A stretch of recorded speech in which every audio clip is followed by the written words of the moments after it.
the Mahabharata of Krishna-Dwaipayana Vyasa.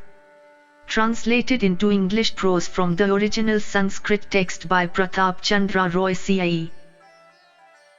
This free ebook has been downloaded from holybooks.com. Udyoga Parva. Section 131, Bhagavat Parva. Vaisampayana said, after Vidura had said this, Kesava, that slayer of hostile divisions, endued with great energy addressed Dhritarashtra's son Duryodhana and said, from delusion, O Suyodhana, thou regardest me to be alone, and it is for this, O thou of little understanding, that thou seekest to make me a captive after vanquishing me by violence. Here however are all the Pandavas and all the Vrishnis and Andakas. Here are all the Adityas, the Rudras and the Vasus with all the great Rishis. Saying this, Kesava, that slayer of hostile heroes, burst out into a loud laughter. And as the high-souled Sori laughed, from his body, that resembled a blazing fire, issued myriads of gods, each of lightning effulgence and not bigger than the thumb. And on his forehead appeared Brahman, and on his breast Rudra. And on his arms appeared the regents of the world, and from his mouth issued Agni, the Adityas, the Sadhyas, the Vasus, the Aswins, the Mayutas with Indra and the Visvadevas. And myriads of Yakshas and the Gandharvas, and Rakshasas also, of the same measure and form, issued thence. And from his two arms issued Sankarshna and Dhananjaya. And Arjuna stood on his right, bow in hand, and Rama stood on his left, armed with the plough. And behind him stood Bhima and Yudhishthira and the two sons of Madri, and before him were all the Andakas and the Vrishnis with Pradyumna and other chiefs bearing mighty weapons upraised. And on his diverse arms were seen the conch, the discus, the mace, the bow called saranga, the plough, the javelin, the nandaka and every other weapon, all shining with effulgence and upraised for striking. And from his eyes and nose and ears and every part of his body, issued fierce sparks of fire mixed with smoke. And from the pores of his body issued sparks of fire like unto the rays of the sun. And beholding that awful form of the high-souled Kesava, all the kings closed their eyes with affrighted hearts, except Drona and Bhishma and Vidura, endued with great intelligence, greatly blessed Sanjaya and the Rishis, possessed of wealth of asceticism, for the divine Janardana gave unto them this divine sight on the occasion. And beholding in the Kuru court that highly wonderful sight, celestial drums beat in the sky and a floral shower fell upon him. And the whole earth trembled at the time and the oceans were agitated. And O bull of the Bharata's race, all the denizens of the earth were filled with great wonder. Then that tiger among men, that chastiser of foes, withdrew that divine and highly wonderful and extremely varied and auspicious form. And arm in arm with Satyaki on one side and Hridika's son Kritavarman on the other, and obtaining permission of the Rishis, the slayer of Madhu went out. And during the uproar that then took place, the Rishis, Narada and others vanished for repairing to their respective places. And this also was another wonderful incident that happened. And seeing that tiger among men leave the court, the Kauravas with all the kings followed him, like the gods following Indra. Sori, however, of immeasurable soul, without bestowing a single thought on those that followed him, issued from the court like a blazing fire mixed with smoke. And he beheld at the gate his charioteer Daruka waiting with his large white car, furnished with rows of tinkling bells, decked with golden ornaments and endued with great speed, the clatter of whose wheels resounded like the rumbling of the clouds, and which was covered all over with white tiger skins, and unto which were harnessed his steeds Saivya and others. And there also appeared, mounted on his car, that favorite hero of Vrishnis, the mighty warrior Kritavarman, the son of Hridika. And that chastiser of foes Sori, who had his car ready, was about to depart when King Dhritarashtra addressed him once more and said, O grinder of foes, thou hast seen, O Janardana, the power I wield over my sons. Thou hast indeed witnessed all with thy own eyes. Nothing now is unknown to thee. Seeing me endeavor to bring about peace between the Kurus and the Pandavas, in fact knowing the state in which I am, it behoveth thee not to entertain any suspicion regarding me. O Kesava, I have no sinful feelings towards the Pandavas. Thou knowest what words have been spoken by me to Suyodhana. The Kauravas and all the kings of the earth also know, O Madhava, that I have made every endeavor to bring about peace. Vaisampayana continued, the mighty armed Janardana then addressed Dhritarashtra, Drona, grandsire Bhishma, Kshatri, Valika and Kripa and said, Ye have yourselves witnessed all that hath happened in the assembly of the Kurus, viz., how wicked Duryodhana, like an uneducated wretch, left the court from anger, and how King Dhritarashtra also describeth himself to be powerless. With the permission of you all, I shall now go back to Yudhishthira. Saluting them, that bull amongst men, Sori then mounted his car and set out. And those heroic bulls amongst the Bharatas, those mighty bowmen, viz., Bhishma, Drona and Kripa and Kshatri, and Aswathaman and Vikarna and that mighty warrior Yuyutshu, all began to follow him. And Kesava, on his large white car furnished with rows of tinkling bells, proceeded then in the very sight of the Kurus to the abode of his paternal aunt Kunti. Thus ends the 131st section in the Bhagavatyana Parva of the Udyoga Parva. Section 132, Bhagavatyana Parva. Vaisampayana said, entering her abode and worshipping her feet, Kesava represented to her briefly all that had transpired in the assembly of the Kurus. And Vasudeva said, divers words, worthy of being accepted and fraught with reasons were said both by myself and the rishis, but Duryodhana accepted them not. As regards Suyodhana and his followers, their hour is come. With thy leave now I shall speedily repair unto the Pandavas. What should I say unto the Pandavas as thy instructions to them? Tell me that, O thou endued with great wisdom. I desire to hear thy words. Kunti said, O Kesava, say unto King Yudhishthira of virtuous soul these words, thy virtue, O son, is decreasing greatly. Do not act vainly.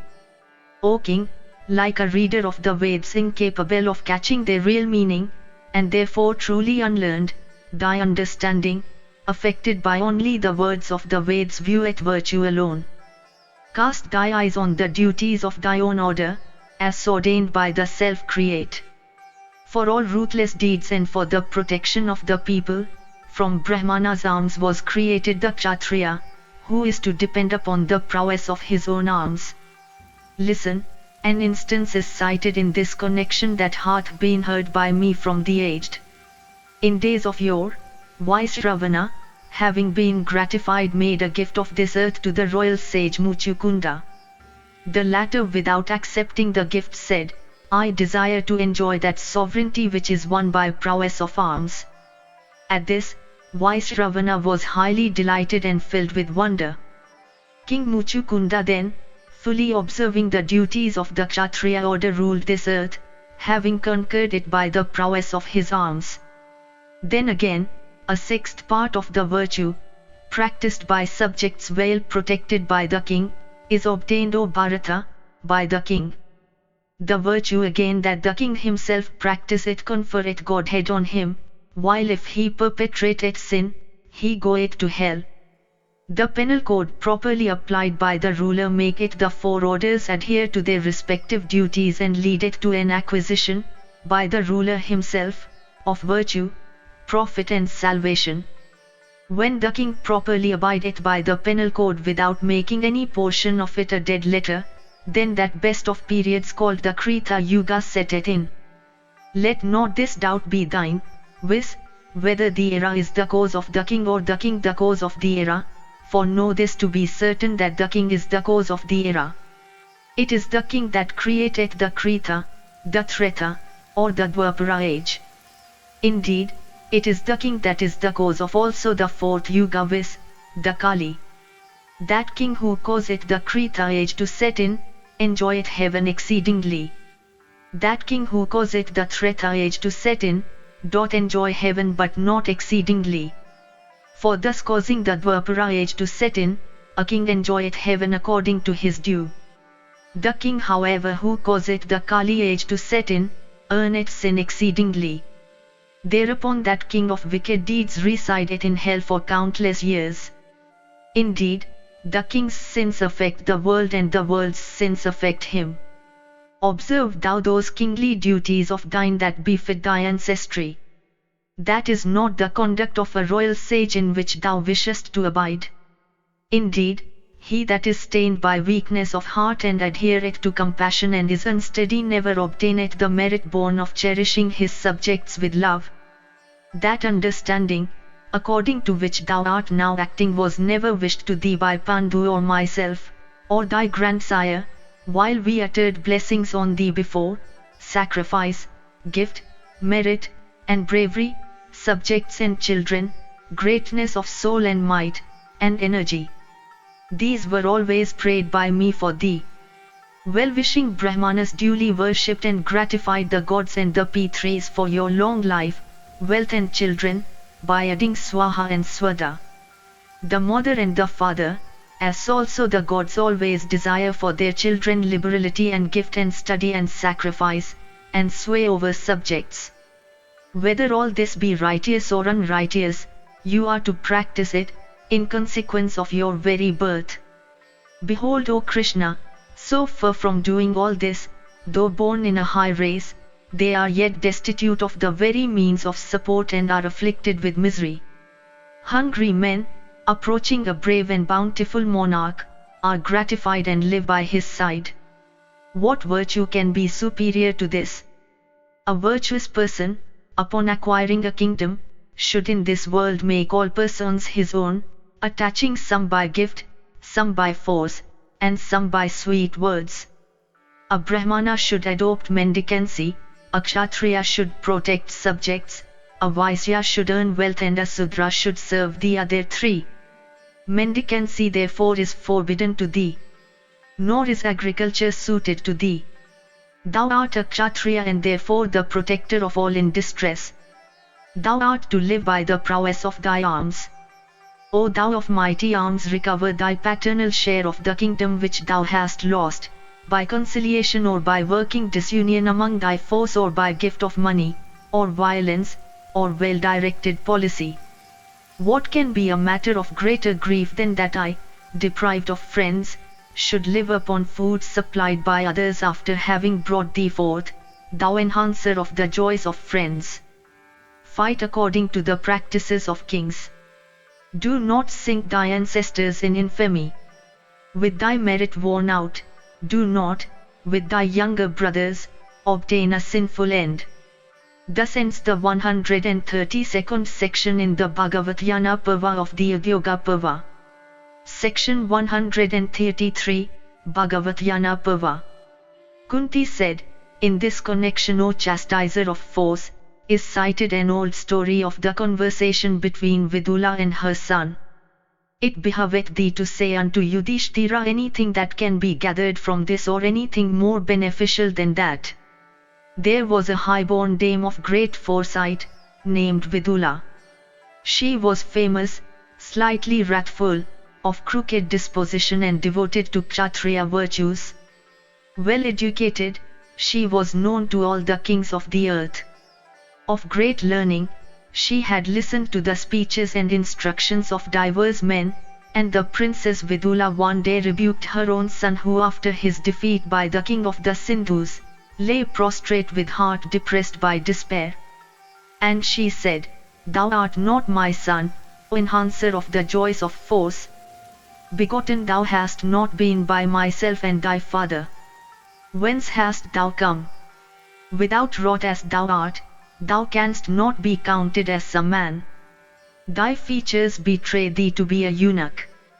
Sinkest thou in despair as long as thou livest?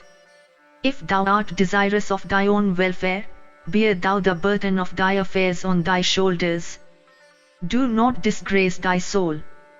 Do not suffer it to be gratified with a little. Set thy heart on thy welfare and be not afraid. Abandon thy fears. Rise, O coward. Do not lie down thus after thy defeat, delighting all thy foes and grieving the friends and bereft of all sense of honor. Little streams are filled up with only a quantity of water. The palms of a mouse are filled with only a small quantity. A coward is soon gratified with acquisitions that are small. Rather perish in plucking the fangs of a snake than die miserable like a dog. Put forth thy prowess even at the risk of thy life. Like a hawk that fearlessly rangeth the sky, do thou also wander fearlessly, or put forth thy prowess, or silently watch thy foes for an opportunity. Why dost thou lie down like a carcass, or like one smitten by thunder? Rise, O coward, do not slumber after having been vanquished by the foe. Do not disappear from the sight of all so miserably. Make thyself known by thy deeds. Never occupy the intermediate, the low, or the lowest station. Blaze up like a well-fed fire. Like a brand of thinduka wood, blaze up even for a moment, but never smolder from desire, like a flameless fire of paddy chaff. It is better to blaze up for a moment than smoke forever and ever. Let no son be born in a royal race, who is either exceedingly fierce or exceedingly mild. Repairing to the field of battle and achieving every great feat that is possible for man to achieve, a brave man is freed from the debt he oweth to the duties of the Kshatriya order. Such a person never disgraceth his own self. Whether he gaineth his object or not, he that is possessed of sense never indulgeth in grief. On the other hand, such a person accomplisheth what should be next done, without caring for even his life. Therefore, O son, display thy prowess or obtain that end which is inevitable. Why indeed dost thou live, disregarding the duties of thy order? All thy religious rites, O eunuch, and all thy achievements are gone. The every root of all thy enjoyments is cut off. What for then dost thou live? If fall and sink one must, he should seize the foe by the hips and thus fall with the foe. Even if one's roots are cut off, he should not yet give way to despair. Horses of high mettle put forth all their prowess for dragging or bearing heavy weights. Remembering their behavior, muster all thy strength and sense of honor. Know also in what thy manliness consists. Exert thyself in raising that race which hath sunk in consequence of thee. He that hath not achieved a great feat, forming the subject of men's conversation, only increaseth the number of population. He is neither man nor woman. He whose fame is not founded in respect of charity, asceticism, truth, learning and acquisition of wealth, is only his mother's excreta. On the other hand, he that surpasseth others in learning, asceticism, wealth, prowess, and deeds, is truly a man. It behoveth thee not to adopt the idle, wretched, infamous, and miserable profession of mendicancy that is worthy only of a coward. Friends never derive any happiness on obtaining that weak person for a friend, at whose sight foes are delighted, who is despised by men, who is without seats and robes, who is gratified with small acquisitions, who is destitute and who hath no courage, and is low. Alas, exiled from our kingdom, driven from home, deprived of all means of enjoyment and pleasure and destitute of resources, we shall have to perish from want of the very means of life. Misbehaving in the midst of those that are good and the destroyer of thy race and family, by bringing thee forth, O Sanjaya, I have brought forth Kali himself in the shape of a son. Oh, let no woman bring forth such a son as thou, that art without wrath, without exertion, without energy, and that art the joy of force. Do not smolder. Blaze thou up, effectively displaying thy prowess. Slay thy foes. For but a moment, for ever so small a space of time, blaze thou upon the heads of thy enemies. He is a man who cherisheth wrath and forgiveth not. He, On the other hand, who is forgiving and without wrath, is neither a man nor woman. Contentment and softness of heart, and these two, viz., want of exertion and fear, are destructive of prosperity. He that is without exertion never winneth what is great. Therefore, O son, free thyself by thy own exertions from these faults that lead to defeat and downfall. Steel thy heart and seek to recover thy own. A man is called Purusha because he is competent to trouble his foe, Param. He therefore who liveth like a woman is misnamed Purusha, man. A brave king, of mighty strength and who moveth like a lion, may go the way of all creatures. The subjects however that reside in his dominions do not yet become unhappy. That king who, disregarding his own happiness and pleasures, seeketh the prosperity of his kingdom, succeedeth soon in gladdening his counsellors and friends. Hearing these words, the son said, If thou dost not behold me, of what use would the whole earth be to thee, of what use thy ornaments, of what use all the means of pleasure and even life itself? The mother said, Let those regions be obtained by our foes which belong to those that are low. Let those again that are friends go to those regions which are obtainable by persons whose souls are held in respect. Do not adopt the course of life that is followed by those wretched persons who, destitute of strength, and without servants and attendants to do their bidding, live upon the food supplied by others. Like the creatures of the earth that depend on the clouds, or the gods depending on Indra, let the Brahmanas and thy friends all depend on thee for their sustenance. His life, O Sanjaya, is not vain on whom all creatures depend for their sustenance, like birds repairing to a tree abounding with ripe fruits. The life of that brave man is indeed praiseworthy, through whose prowess friends derive happiness, like the gods deriving happiness through the prowess of Sakra. That man who liveth in greatness depending on the prowess of his own arms, succeedeth in winning fame in this world and blessed state in the next. Thus ends the 133rd section in the Bhagavat-yana Parva of the Udyoga Parva. Section 134, Bhagavat-yana Parva. Vidula said, If, having fallen into such a plight thou wishest to give up manliness, thou shalt then have in no time to tread the path that is trod by those that are low and wretched. That Kshatriya who, from desire of life, displayeth not his energy according to the best of his might and prowess is regarded as a thief. Alas, like medicine to a dying man, these words that are fraught with grave import and are proper and reasonable, do not make any impression on thee.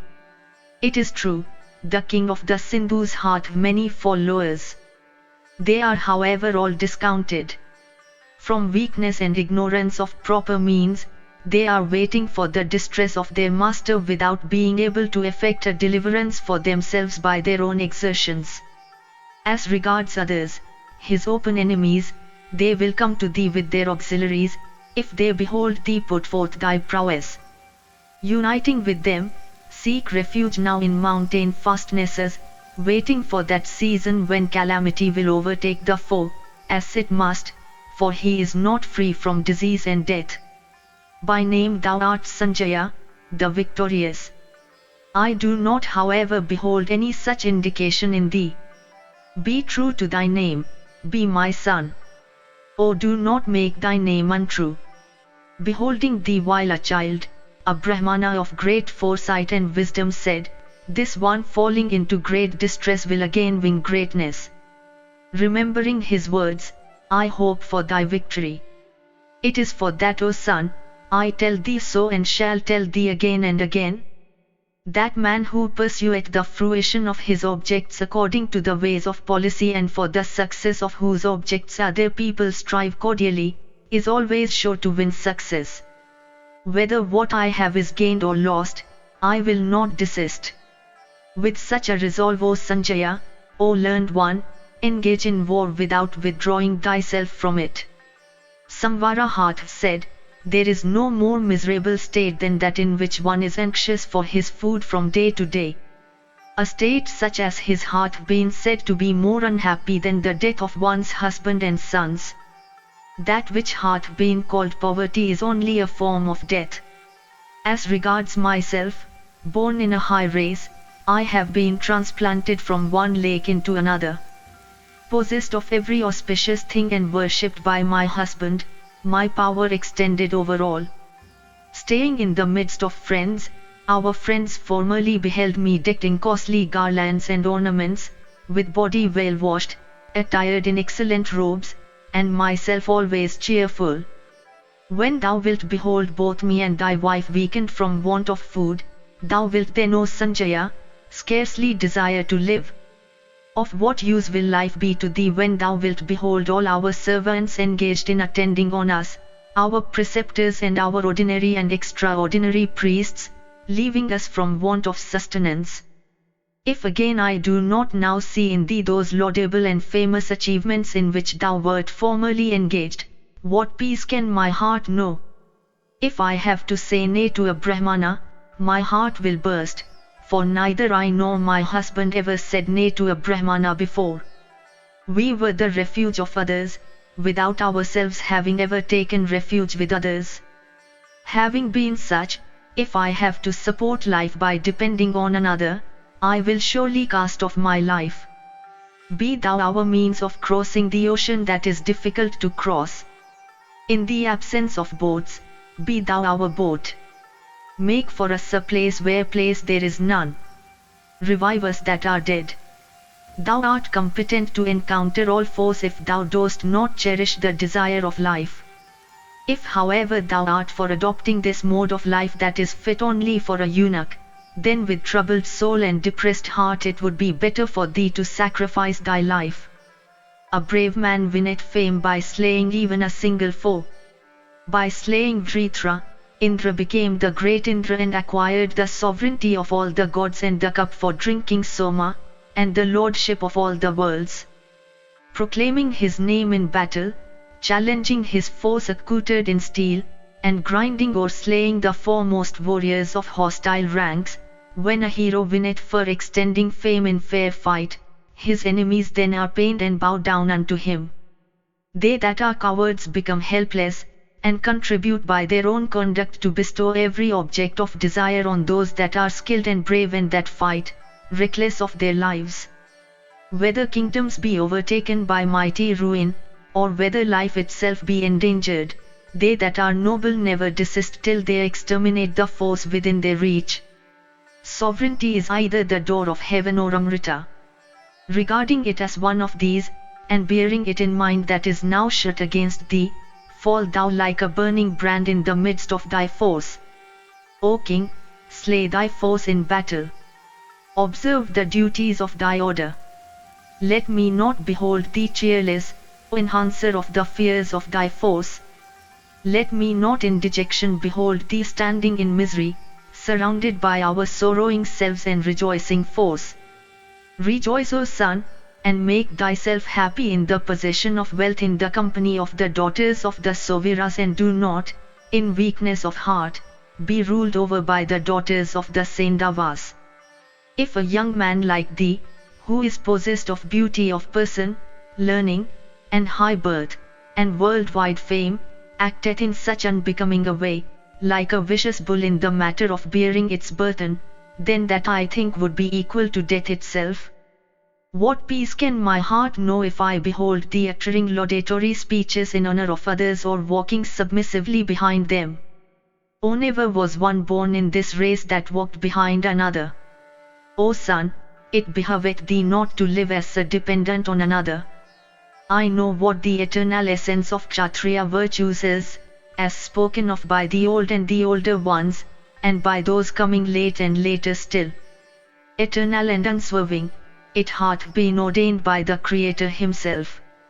He that hath in this world been born as a Kshatriya in any high race, and hath acquired a knowledge of the duties of that order, will never from fear or the sake of sustenance, bow down to anybody on earth.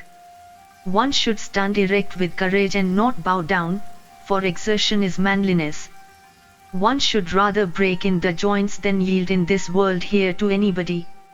A high-souled Kshatriya should always roam like an infuriated elephant. He should, O Sanjaya, bow down unto Brahmanas only, for the sake of virtue. He should rule over all other orders, destroying all evildoers. Possessed of allies, or destitute of them, he should be so as long as he liveth. Thus ends the 134th section in the Bhagavat-yana Parva of the Udyoga Parva. Section 135, Bhagavat-yana Parva. Kunti said, hearing these words of his mother, the son said, O ruthless and wrathful mother, O thou that thinkest highly of martial heroism, thy heart is surely made of steel, beat into that shape. Fie on Kshatriya practices, in accordance with which thou urgest me to battle, as if I were a stranger to thee, and for the sake of which thou speakest to me, thy only son, such words as if thou wert not my mother. If thou beholdest me not, if thou art dissociated with me thy son, of what use then would the whole earth be to thee, of what use all thy ornaments and all the means of enjoyment? Indeed, of what use would life itself be to thee? The mother said, all the acts of those that are wise are undertaken, O son, for the sake of virtue and profit.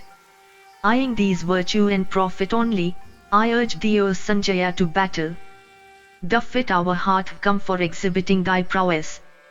If at such a time thou dost not resort to action, then disrespected by the people thou wouldst do that which would be most disagreeable to me.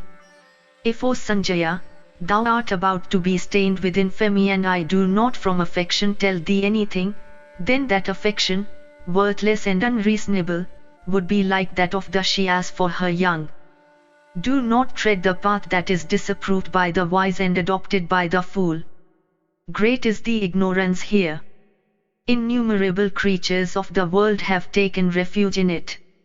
If thou however adoptest the behavior of the wise, thou wilt then be dear to me. Indeed, if thou hast recourse to virtue and profit, if with God above thou reliest upon human exertion, if thy conduct becometh like that of the good, then it is by this and not by any other means that thou wilt become dear to me.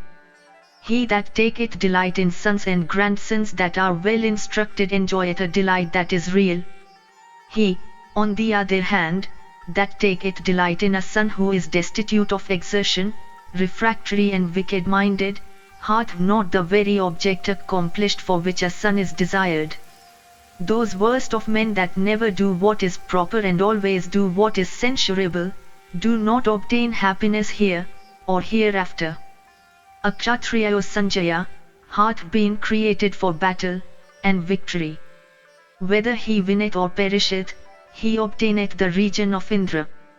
The happiness that a Kshatriya obtaineth by reducing his foes to subjection is such that the like of it doth not exist in heaven in the sacred region of Indra. Burning with wrath, a Kshatriya of great energy, if vanquished many times, should wait desiring to vanquish his foes. Without either casting away his own life or slaying his foes, how can he obtain peace of mind by any other course?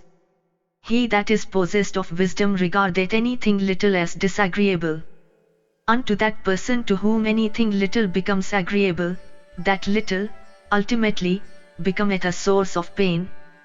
The man that hath not what is desirable soon becometh wretched. Indeed, he soon feeleth every want and is lost like the Ganga on entering the ocean.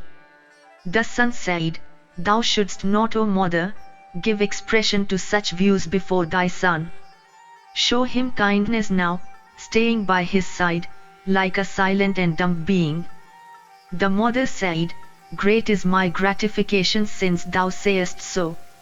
I, who may be urged by thee to what is my duty, am thus urged by thee.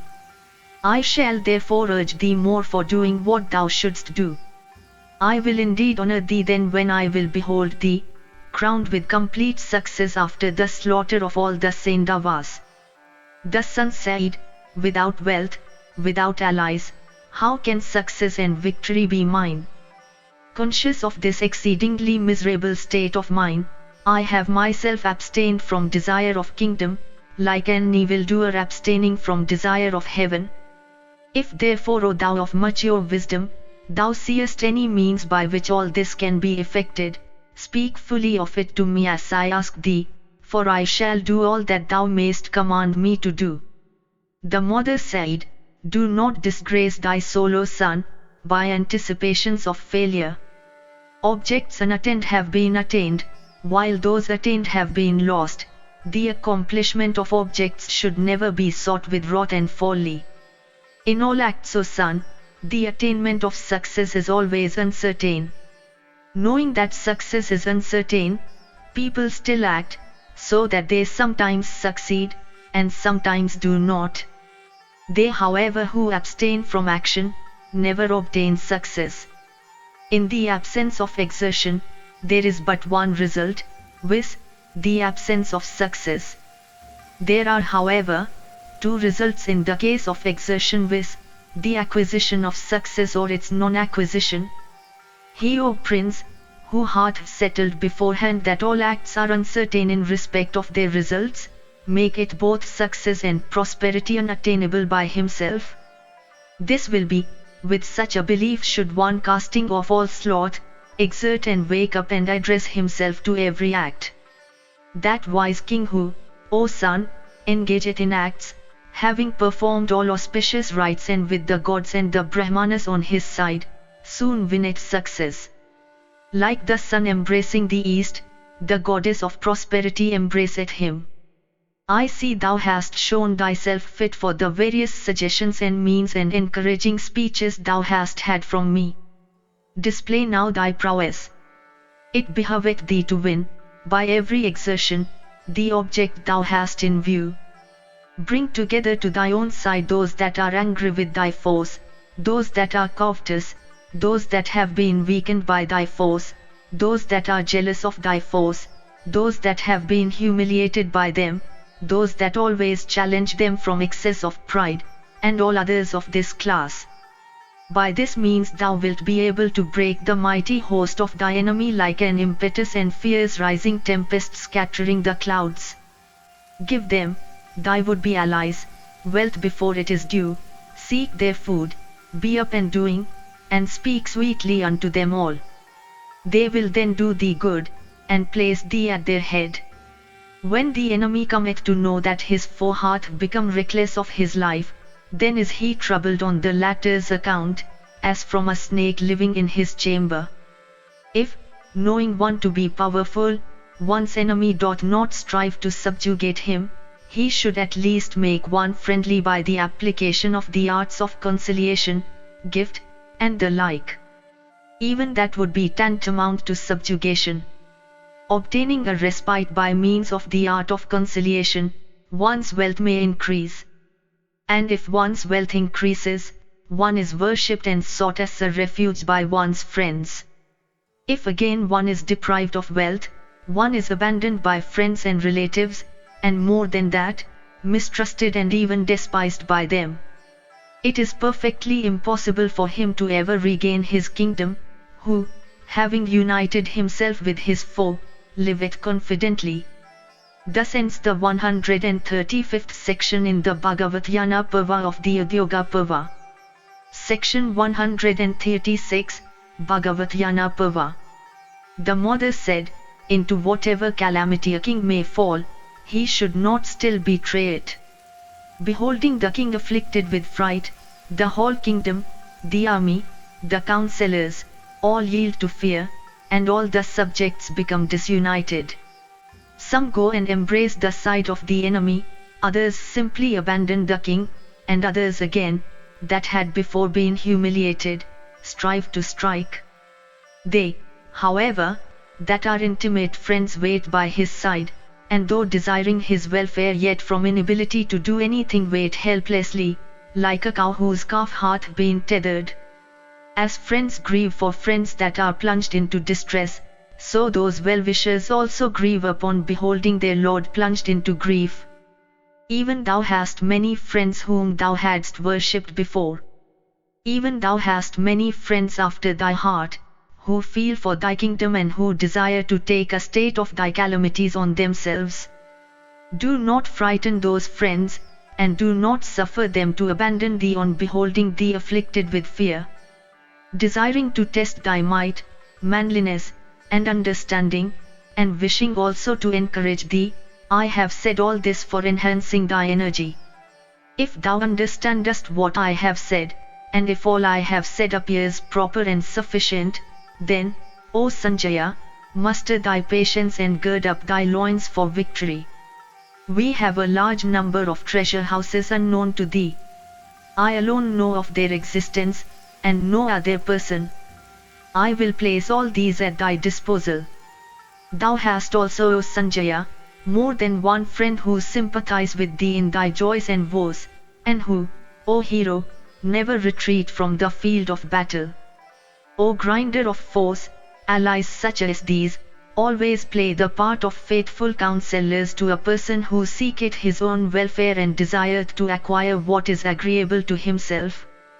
Kunti continued, hearing this speech of his mother fraught with excellent words and sense, the despair that had overtaken Sanjaya's heart left instantly, although that prince was not gifted with great intelligence. And the son said, when I have thee that are so observant of my future welfare for my guide, I shall certainly either rescue my paternal kingdom that is sunk in water or perish in the attempt. During thy discourse I was almost a silent listener.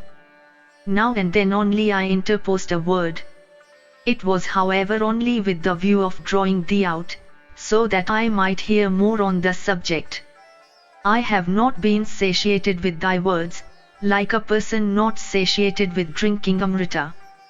Deriving support from any allies, behold, I gird up my loins for repressing my foes and obtaining victory. Kunti continued, pierced by the wordy arrows of his mother, the son roused himself like a steed of proud mettle and achieved all that his mother had pointed out. When a king is afflicted by foes and overcome with despair, his minister should make him hear this excellent history that enhanceth energy and inspireth might. Indeed, this history is called Jaya and should be listened to by every one desirous of victory. Indeed, having listened to it, one may soon subjugate the whole earth and grind his foes. This history causeth a woman to bring forth a heroic son, the woman quick with child that listeneth to it repeatedly, certainly giveth birth to a hero. The Kshatriya woman that listeneth to it bringeth forth a brave son of irresistible prowess, one that is foremost in learning, foremost in ascetic austerities, foremost in liberality, devoted to asceticism, blazing forth with Brahmic beauty, innumerable with the good, radiant with effulgence, endued with great might, blessed, a mighty warrior, possessed of great intelligence, irresistible in battle, ever victorious, invincible, a chastiser of the wicked, and a protector of all practices of virtue. Thus ends the 136th section in the Bhagavat-yana Parva of the Udyoga Parva. Section 137, Bhagavat-yana Parva. Kunti said, say unto Arjuna these words, when thou wert brought forth in the lying-in room and when I was sitting in the hermitage surrounded by ladies, a celestial and delightful voice was heard in the sky, saying, O Kunti, this thy son will rival the deity of 1,000 eyes. This one will vanquish in battle all the assembled Kurus. Aided by Bhima, he will conquer the whole earth and his fame will touch the very heavens. With Vasudeva as his ally, he will slay the Kurus in battle and recover his lost paternal share in the kingdom. Endued with great prosperity, he will, with his brothers, perform 3 great sacrifices. O thou of unfading glory, thou knowest how steady in truth is Vibhatsu, otherwise called Savyaschin, how irresistible he is. O thou of Dasara's race, let it be as that celestial voice said. If O thou of Vrishni's race, there is anything like righteousness, those words will be true, for then Krishna, thou wilt thyself accomplish it all. I do not doubt what that voice said. I bow to righteousness which is superior to all. It is righteousness that supports all creatures. Thou shalt say these words unto Dhananjaya.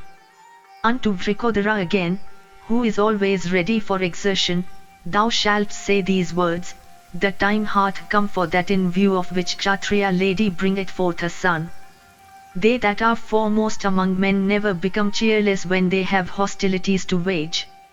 Thou knowest what the state of Bhima's mind is.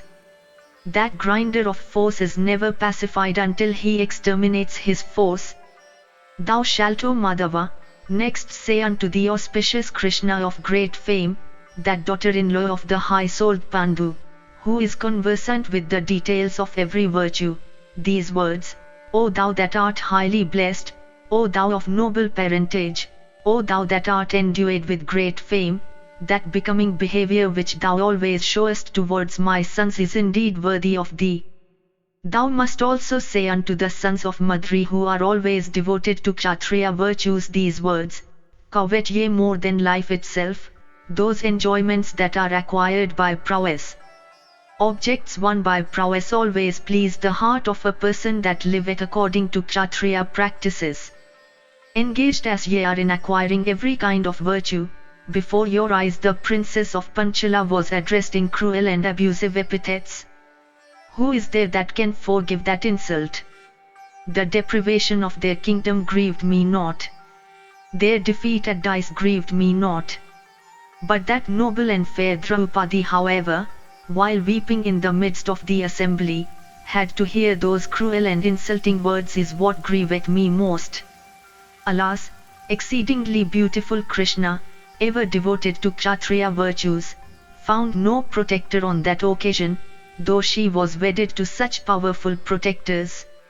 O thou of mighty arms, say unto that tiger among men, Arjuna, that foremost of all wielders of weapons, that he should always tread in the path that may be pointed out by Draupadi. Thou knowest it very well, Kesava, that Bhima and Arjuna, that pair of fierce and all-destroying Yamas, are capable of making the very gods go the way of all creatures. Is not this an insult to them that their wife, Krishna, was dragged into the assembly? O Kesava, recall to their remembrance all those cruel and harsh words that Dusasana said unto Bhima in the very presence of all the warriors of Kuru's race. Enquire in my name after the welfare of the Pandavas with their children and Krishna. Say unto them, O Janardana, that I am well. Go thou on thy auspicious way, and protect my sons. Vaisampayana continued, saluting and walking round her, the mighty armed Krishna, whose gait resembled the majestic gait of the lion, then issued out of Pritha's abode. And he then dismissed those chiefs among the Kurus with Bhishma at their head who had followed him, and taking Karna upon his chariot, left the Kuru city accompanied by Satyaki. And after he of Dasara's race had departed, the Kurus assembled together and began to talk of that highly wonderful and marvelous incident connected with him. And they said, overcome with ignorance, the whole earth hath been entangled in the meshes of death.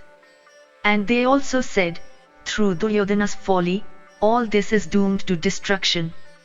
Having issued out of the Kuru city, that foremost of persons proceeded, deliberating with Karna for a long time. And that delighter of all the Yadavas then dismissed Karna and urged his steeds to greater speed. And driven by Daruka, those swift coursers endued with the speed of the tempest of the mind, went on as if drinking the skies. And quickly traversing a long way like fleet hawks, they reached Upaplavya very soon, bearing the wielder of Saranga. Thus ends the 137th section in the Bhagavat-yana Parva of the Udyoga Parva. Section 138, Bhagavat-yana Parva. Vaisampayana said, hearing the words of Kunti, the mighty warriors, Bhishma and Drona, then spoke these words unto the disobedient Duryodhana. Hast thou, O tiger among men, heard the fierce words of grave import, excellent and consistent with virtue, that Kunti had spoken in the presence of Krishna? Her sons will act according to them, especially as they are approved by Vasudeva. O Kaurava, they will not assuredly desist without their share of the kingdom being given them. Thou hast inflicted much pain on the sons of Pritha. And Draupadi also was afflicted by thee in the assembly. They were however bound then by the bonds of truth, and it was for this that they tolerated that treatment. Obtaining Arjuna now, who is skilled in every weapon, and Bhima of firm resolution, and Gandiva and the couple of inexhaustible quivers, and that car of Arjuna and that banner bearing the device of the ape, and Nakula and Sahadeva, both endued with great might and energy, and Vasudeva also as his allies, Yudhishthira will not forgive thee. O mighty armed one, thou hast witnessed with thy own eyes how intelligent Arjuna vanquished us all in battle before, in the city of Virata. Indeed, after this that ape-bannered warrior consumed in battle, taking up his fierce weapons, those Danavas of terrible deeds called the Nivatakavachas. On the occasion also of the tale of cattle, when captured by the Gandharvas, this Karna and all these thy counsellors and thyself accoutred in mail and on thy car, were all liberated from the grasp of the Gandharvas by that Arjuna. That is a sufficient proof. Therefore, O foremost of the Bharatas, with all thy brothers make peace with the sons of Pandu. Save this whole earth from the destruction's jaws. Yudhishthira is thy elder brother, virtuous in behavior, affectionate towards thee, sweet-speeched and learned. Abandoning thy sinful intentions, unite thyself with that tiger among men.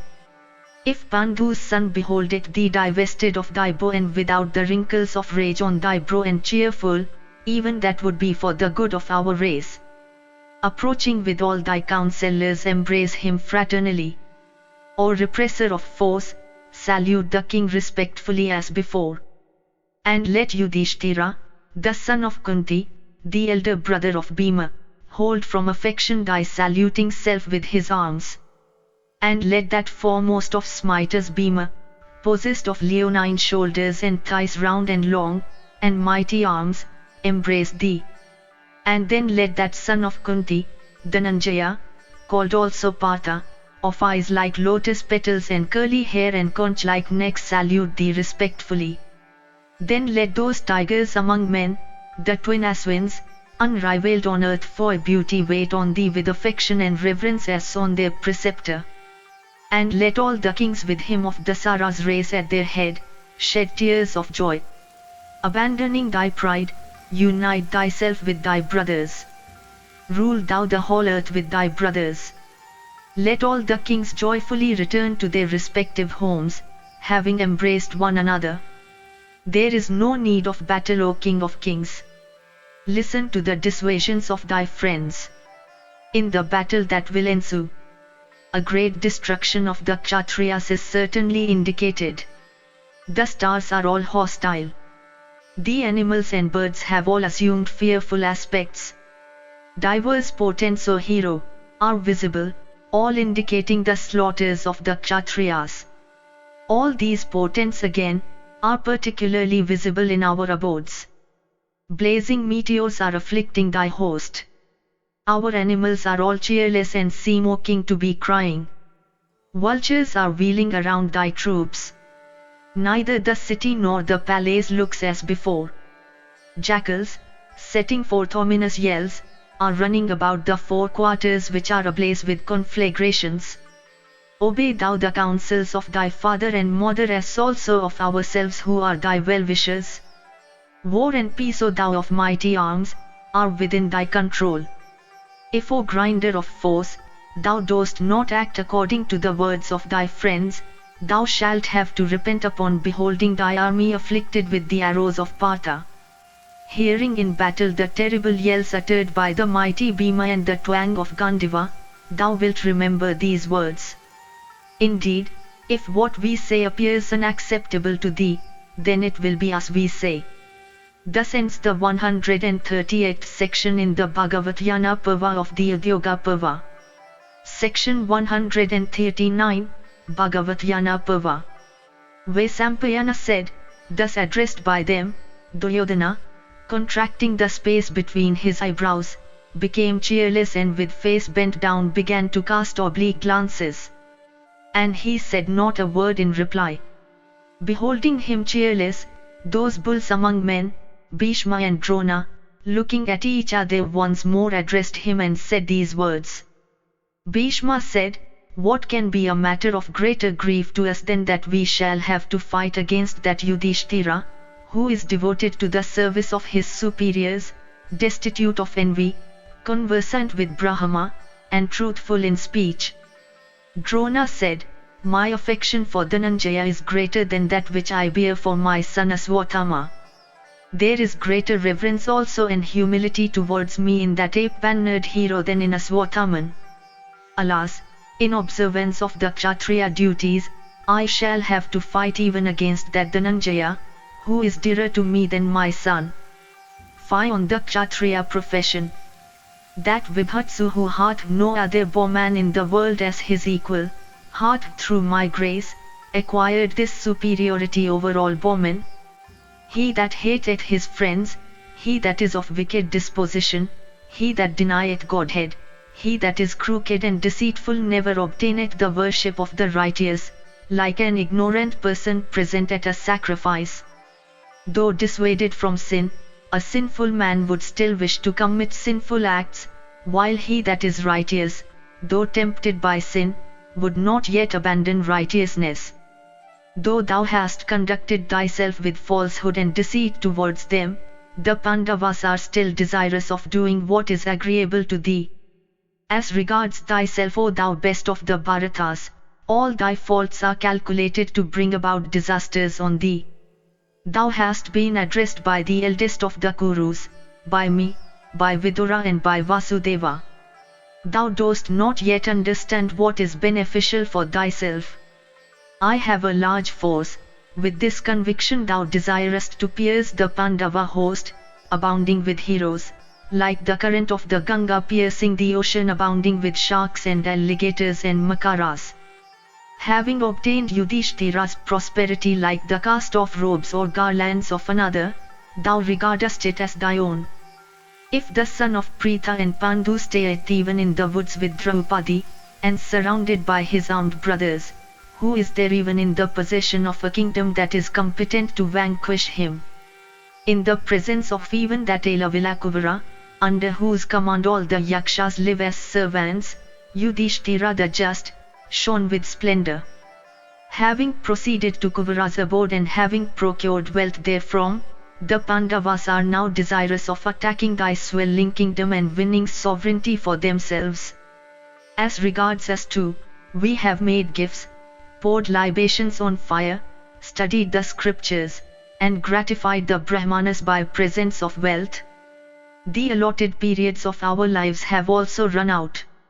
Know that our work has been done. As regards thyself, however, giving up happiness, kingdom, friends, and wealth, great will be thy calamity if thou seekest war with the Pandavas. How canst thou vanquish the son of Pandu, when Draupadi, who is truthful in speech and devoted to rigid vows and austerities, prayeth for his success? How wilt thou vanquish that son of Pandu who hath Janardana for his counsellor and who hath for a brother that Dhananjaya, who is the foremost of wielders of weapons? How wilt thou vanquish that son of Pandu of severe austerities, who hath for his allies so many Brahmanas, endued with intelligence and mastery over their senses? In accordance with what a prosperity-wishing friend should do when he sees his friends sinking in an ocean of distress, I again tell thee, there is no necessity for war. Make peace with those heroes for the sake of prosperity to the Kurus. Do not court defeat with thy sons, counsellors and the army. Thus ends the 139th section in the Bhagavatyana Parva of the Udyoga Parva. Section 140, Bhagavatyana Parva. Dhritarashtra said, O Sanjaya, in the midst of all the princes and the servants, the slayer of Madhu took Karna upon his car and went out of our city. What did that slayer of hostile heroes, that one of immeasurable soul, say unto Radha's son? What conciliatory words did Govinda speak unto the Suta's son? Tell me, O Sanjaya, what those words were, mild or fierce, that Krishna, possessed of a voice deep as that of newly risen clouds during the rainy season, said unto Karna. Sanjaya said, Listen to me, O Bharata, as I repeat in due order those words, both intimidating and mild, agreeable and consistent with virtue, true and beneficial and pleasing to the heart, which the slayer of Madhu, of immeasurable soul, said unto Radha's son.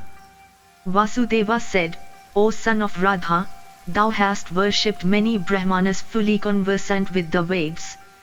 With concentrated attention and mind free from envy, thou hast also on many an occasion inquired of them after truth. Thou knowest therefore, O Karna, what the eternal saying of the Veds are. Thou art also well versed in all the subtle conclusions of the scriptures. It is said by those conversant with the scriptures that the two kinds of sons, called Kanina and Sahoda, that are born of a maiden, have him for their father who weddeth the maid. Thou, O Karna, hast been born in this way. Thou art therefore morally the son of Pandu. Come, be a king according to the injunction of the scriptures. On the side of thy father, thou hast the sons of Pritha, on the side of thy mother, thou hast the Vrishnis for thy kinsmen. O bull among men, know that thou hast these two for thy own. Proceeding this very day with me hence, O sire, let the Pandavas know thee as a son of Kunti born before Yudhishthira. The brothers, the 5 Pandavas, the son of Draupadi, and the invincible son of Subhadra will all embrace thy feet. All the kings and princes again, that have been assembled for the Pandava cause, and all the Andakas and Vrishnis, will also embrace thy feet.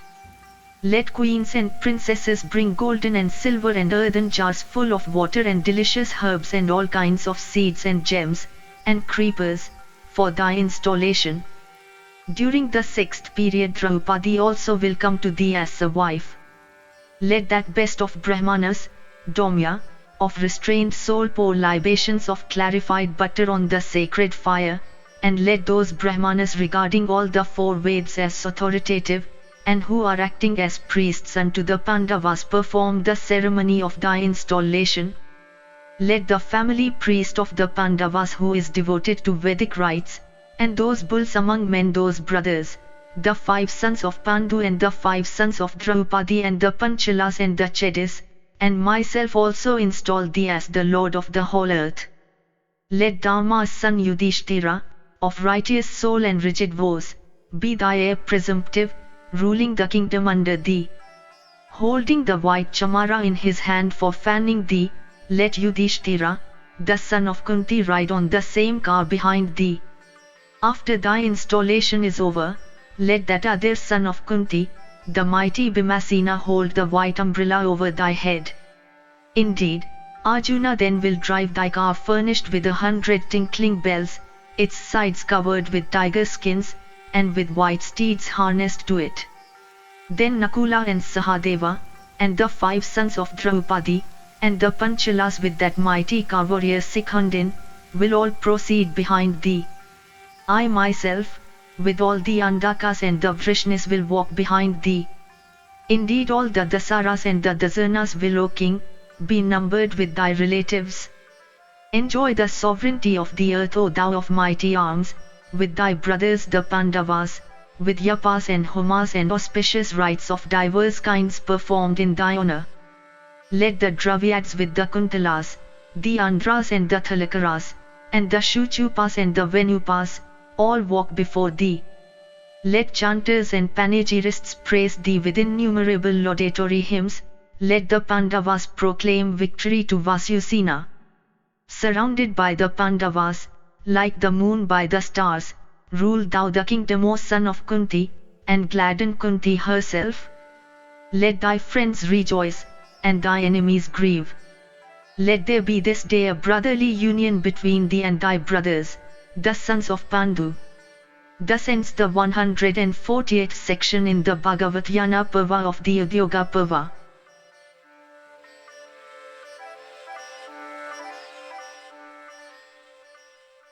If you enjoyed this audiobook, please like and subscribe to be notified of when new audiobooks are uploaded. Thank you for listening and learning. Shanti.